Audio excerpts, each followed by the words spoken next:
大家好，我是左冠廷. So the Fae, the mô-sîn-á, is Taiwan's version of a Fae. They're very mischievous and they will get you lost if you go hiking.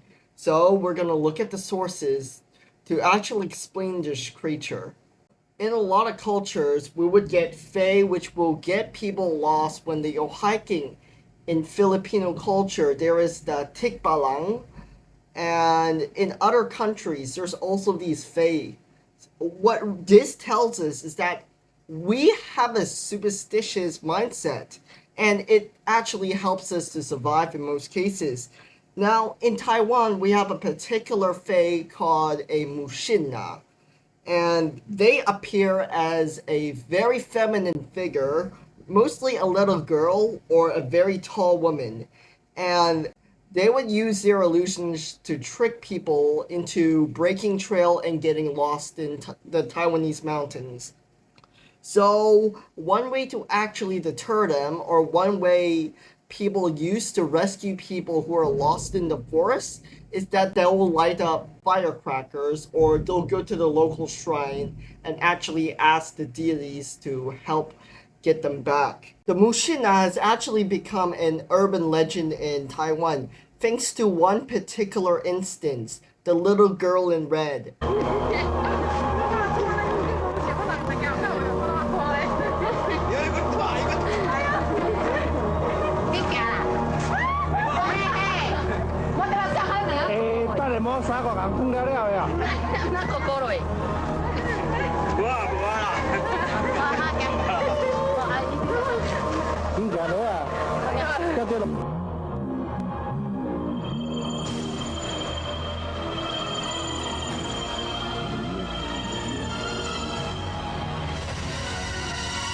What's really apparent about this footage is that the people who actually was followed by her never was heard from again.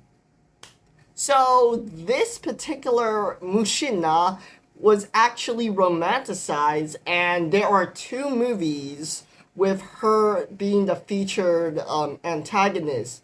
Now, these two movie series are the tag-along. So to anybody wondering, yes, I've seen the first one, and I'll be seeing the second one. Because fuck me sideways, that is the best adaptation of an urban legend I've ever watched. This time I'm going to share a well-known bit of Taiwanese folklore known as mountain gremlins, or mô-sîn-á, as we Taiwanese call them. They are in many ways similar to the gremlins from European fairy tales, as much more sinister and terrifying. In fact, these mountain gremlins were once commonly used as a bedside story that parents tell their children so that the kids can shut up and go to sleep. The true nature of mountain gremlins remains unknown. Some say they are more like humanoid cryptids similar to wendigos and skinwalkers that reside deep in the mountains and possess dark magical powers. Others believe that they are non-corporeal, demonic, ghostly entities instead. They usually disguise themselves when they are seen. A few well-known examples, including the man wearing a yellow raincoat, which was sighted quite a few times in Yushan National Park, as well as the famous little girl in red. We'll get to that later. When they do reveal themselves, however, they use their powers to conjure up illusions and lure hikers away from their destination. These hikers usually led to somewhere deep and dark within the mountains, where they are fed dirt, insects as foods, and kept alive at least for a few moments. Surprisingly though, I've never heard that these mountain gremlins eat people. The lucky ones are found and rescued, while the less lucky ones usually die of dehydration and hunger instead. The name mô-sîn-á derives from its Taiwanese pronunciation. According to folklore, mô-sîn-á is a mischievous creature that enjoys pulling pranks on humans, especially children children and the elderlies. One common prank is to lure people into the hills and mountains where they lived and get them lost. They may also pull other pranks. For instance, they may invite people to what seemingly looks like a delicious human meal, which really is bugs and feces. Nonetheless, relatively little accounts indicate the mô-sîn-á to have any malicious intentions. This is because most people who have encountered a mô-sîn-á were always found unarmed. However, the mô-sîn-á was not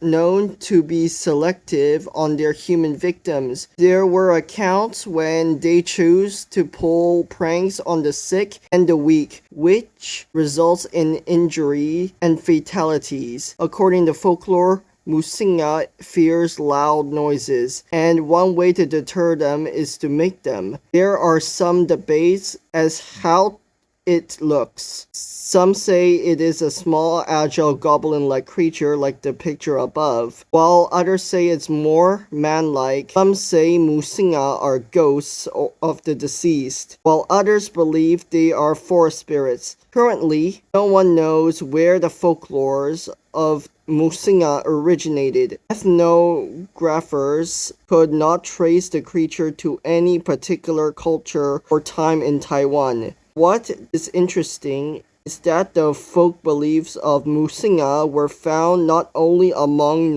not Chinese Taiwanese communities, but also Aboriginals.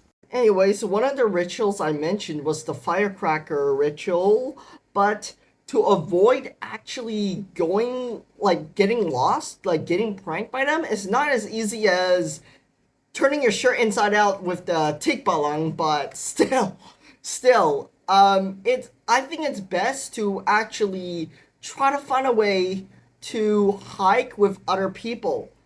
You know the saying, safety in numbers. That saying is actually important when hiking in Taiwan.